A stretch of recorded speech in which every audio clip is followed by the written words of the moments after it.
I remember clearly the day it happened. And from that moment on, nothing was ever the same for me. After all, who likes to talk about sad stories that happened to you?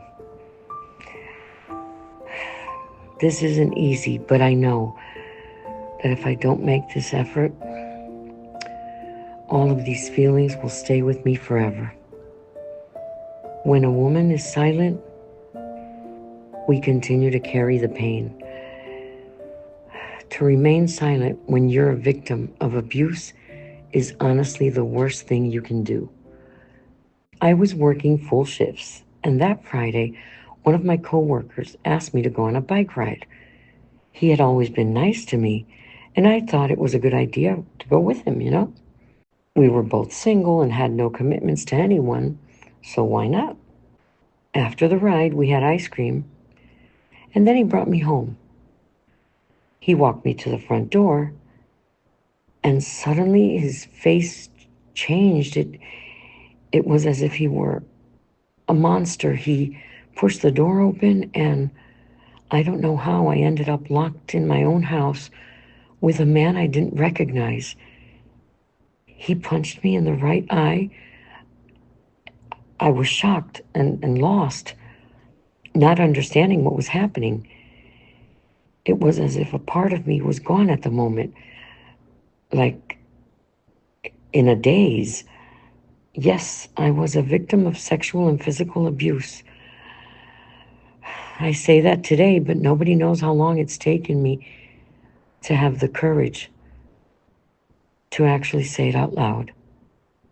My mind went blank, and I was just numb. I stayed home alone without asking for help or doing anything.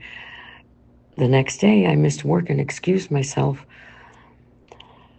And I was absent for several days, and I didn't want to go back because the thought of going back and having to face him was something I wasn't willing to do. I was afraid. I was ashamed.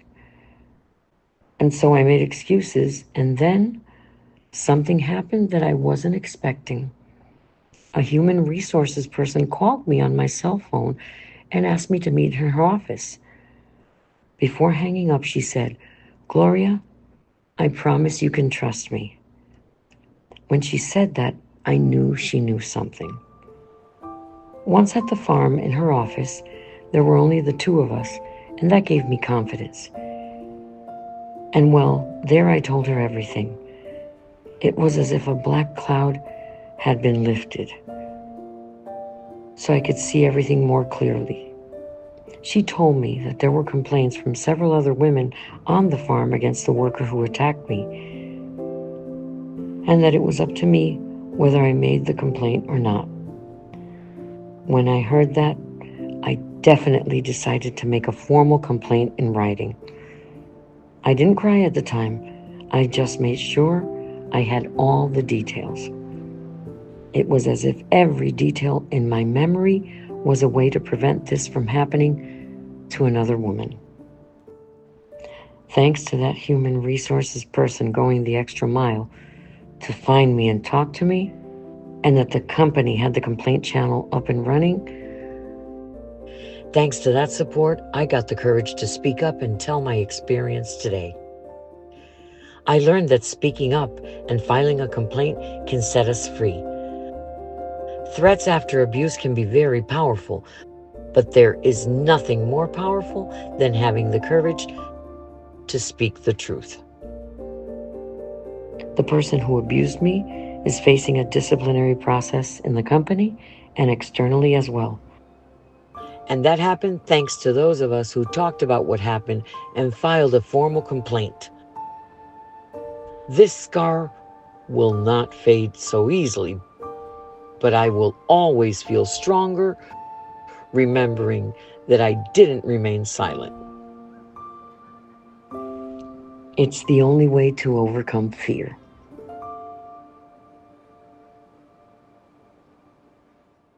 Welcome to Cultivating Equality, Stories of Women and Men, an audio learning program funded by Fyffes. Cultivating Equality was developed to raise awareness and promote understanding of gender equality in the company's operation, including both staff and suppliers. Each chapter will be an opportunity to learn about gender equality and business. As we move along, you will discover the opportunities that arise when we cultivate equality. Prepare to learn and grow together in our audio learning program. In our previous chapter, we explored the different forms of workplace violence and harassment: physical, sexual, psychological, and economic, as well as gender based violence and the relationship between domestic violence and companies. Now, the $1 million question is what to do if any of these types of inappropriate behaviors occurs in a Fyffes workplace. For this, today we have Laura Granera, Regional Legal Manager at Fyffes.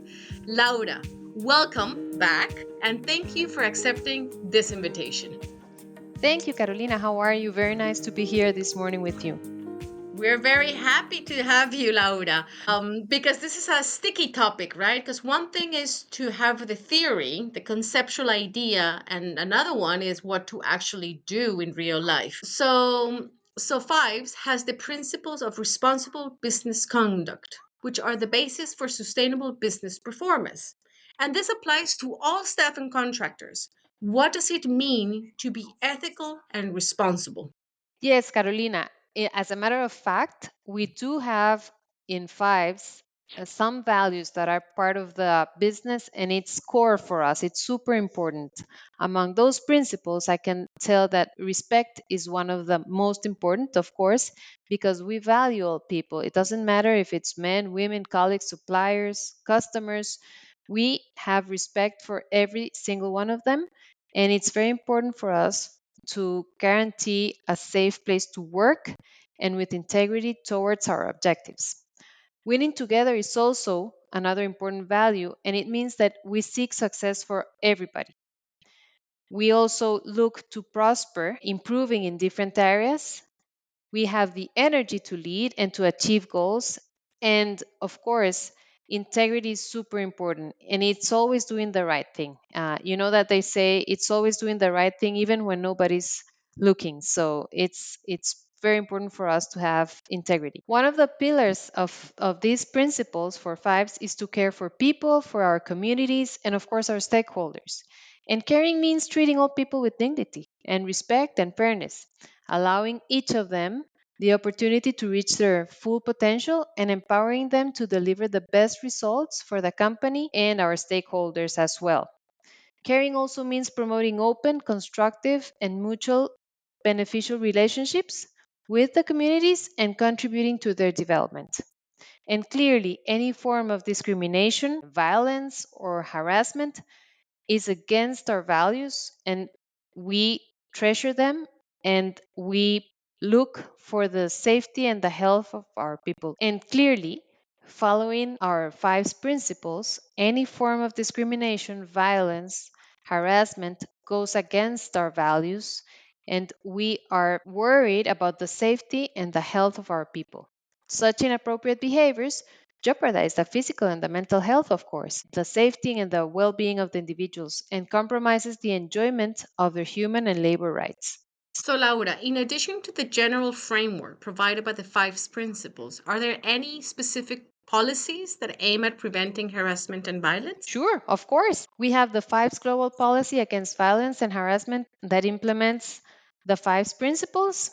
And here we reiterate the company's position that we do not tolerate violence, including gender based violence, sexual harassment, discrimination, and abuse of power in any form.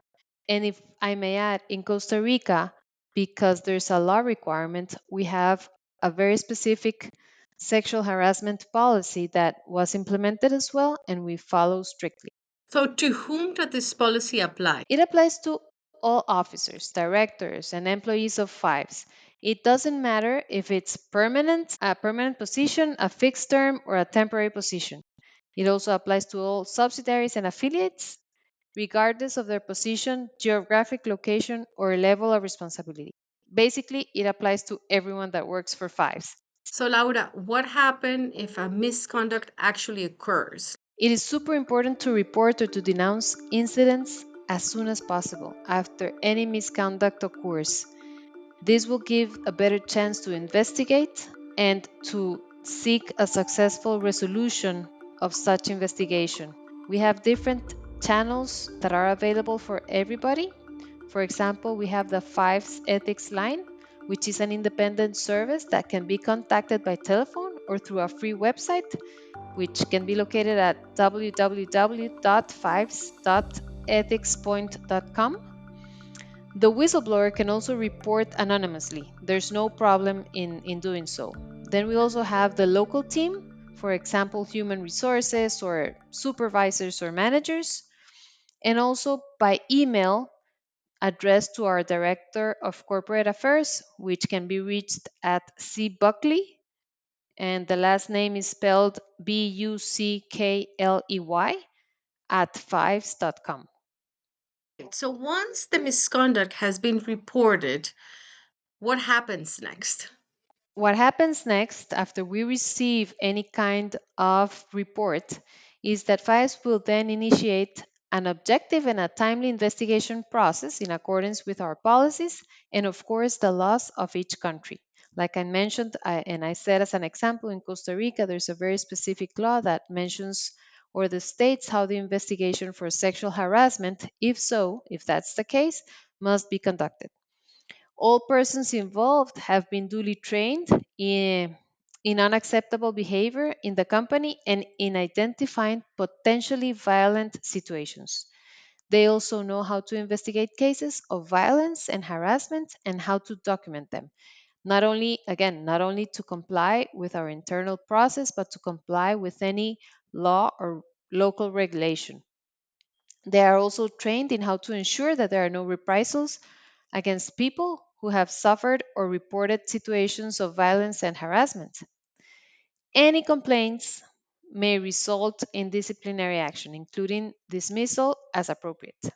We guarantee that anyone that reports or helps within an investigation will be protected, either if they're the victims or if they're participating as whistleblowers. We can always guarantee the confidentiality and that there won't be any kind of retaliation. Thank you, Lara, for pointing this out because I think that when we talk about culture, we also tend to think about the incentives. So the incentives of basically putting this system, of course, there's the legal framework, right? But this is very much linked to the values at Fives, right? Of respecting each other, of bringing the best of each person, and to actually be able to build, to foster a culture of integrity, of dignity, of respect, where everyone really flourishes. So, Laura, what kind of consequences or sanctions can the company take in these cases? Fives can take different approaches depending on the case. Like I said, it's a case by case matter, like all labor issues in most, or I could say that all countries. But what I can assure is that we will take immediate corrective actions to stop any kind of violence and harassment when it occurs. What if a person or group makes a false or a bad faith report? This is very serious as well. So, if this is proven, it will also be sanctioned. We do not tolerate these kind of actions either. So, Laura, what can someone do if their colleague or their supervisor or anyone at Fives tell them that they have experienced or are experiencing violence and harassment? What steps should they take? Well, if a work colleague comes to us or to anyone in the company with these kind of situations, my recommendation is to first listen to this person, because of course it's a very hard experience. If a work colleague tells you about a situation that he or she feels is violent, the first thing to do is listen to this person and also provide which are the different tools or ways that they can report any of these cases so that an investigation can be taken place. Laura, this seems very simple yet powerful, right? Because active listening actually means that there's no interruptions, no interrogations, and no moral judgment. It is a way of being present, really fully listening to the other person while respecting their emotions, their feelings, and desires of both the listener and oneself. In all cases, please avoid deciphering or trying to find out whether what that person is telling you is true or false, real or unlikely. Whether you think it's exaggerated or not too bad or not too good or not likely to occur just because you know the alleged offender. You are entitled, of course, to your perception. We all have perception. But the idea here, in order to really be able to listen, is not to judge. Also, please never imply that the person should forget about the situation, that they need to stop crying, they need to stop thinking about it, or that it's better not to report it because it will have negative consequences. So, after someone listens to the case, what should they do, Laura? It is exactly how you mentioned it, Carolina. After listening, the best thing to do is to suggest to that person to report the case. You can even offer your company while you talk to the right people at the farm or support with a phone call or internet report. If you do this accompaniment, be faithful to what the person tells you. Avoid improving or making interpretations, changes, or additional clarifications that are not requested in the form. Let them speak freely. Then avoid any kind of retaliation against a person or group of people who trusted you. Do not discriminate, do not exclude, do not tell what happened, or in any kind of gossip. Oh, completely agree, Laura. I think living through experiences of violence and harassment is enough. We don't need to put people into telling the story 100 times, making gossips, and put them in further conditions of vulnerability. Because at the end, that's also violent. Now, let's switch a bit and talk about domestic violence. What can people do that are listening to us here if violence and harassment occurs in their homes or at their relatives or at their friends? What can they do? So, yes, Carolina, as mentioned above, the first thing is, of course, to listen and to try to guide the person to take the corresponding steps that we've mentioned. And as part of this program, Fyffes will provide to all its personnel information about the services that are offered by the authorities and the communities in order to assist victims of violence and harassment, including domestic and gender based violence. Thank you, Laura. I think that this conversation is very important, right? Because it's all about what people can do, real human beings in the work context and also in their family and at home, right? So I want to thank you very much for talking about these issues in a very sort of tangible manner. And for me, it is very clear that the structural policies within Fives have been set in place. So thank you very much. And to close this interview, what would you say to our audience? So, thank you, Carolina. Yes, like you mentioned, it is very important to take this into consideration and very seriously. As grown ups, we have to be responsible for our behaviors and also to be committed to maintain a respectful culture and our five principles, which are core for our business. And of course, guarantee that Fives will take this very seriously and offers different mechanisms so that anyone can report any case and that he or she feels safe and that our confidentiality is guaranteed. Laura, thank you for joining us today. And I really appreciate you telling us the policies and how Fives has made it so simple to report. So now my invitation is always to be on the lookout, look at your own behaviors, and do not tolerate anything that's inappropriate in the workplace, but also in your personal and family lives. Laura, thank you very much. Thank you, Carolina, for having me. It's a pleasure. And now, to finalize this chapter, 3 closing remarks. First, violence and harassment are unacceptable, whether at work or in any area of our lives. Let's commit to eliminating mistreatment and promoting respect and kindness everywhere.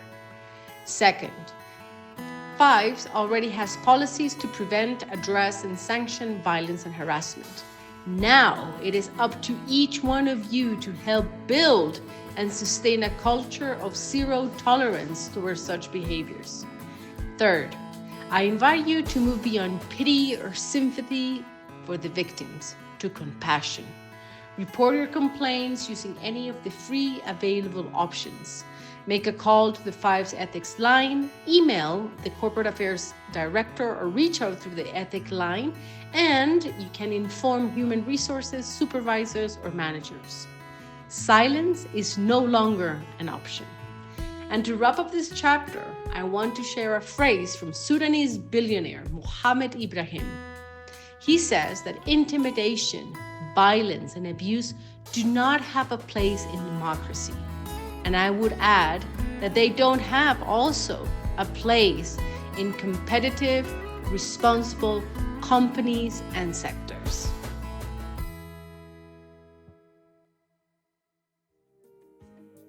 Thank you to each and every one of you who is listening. Infinite thanks for your time. Infinite thanks for your attention. And see you in the next chapter, where we will continue to cultivate gender equality.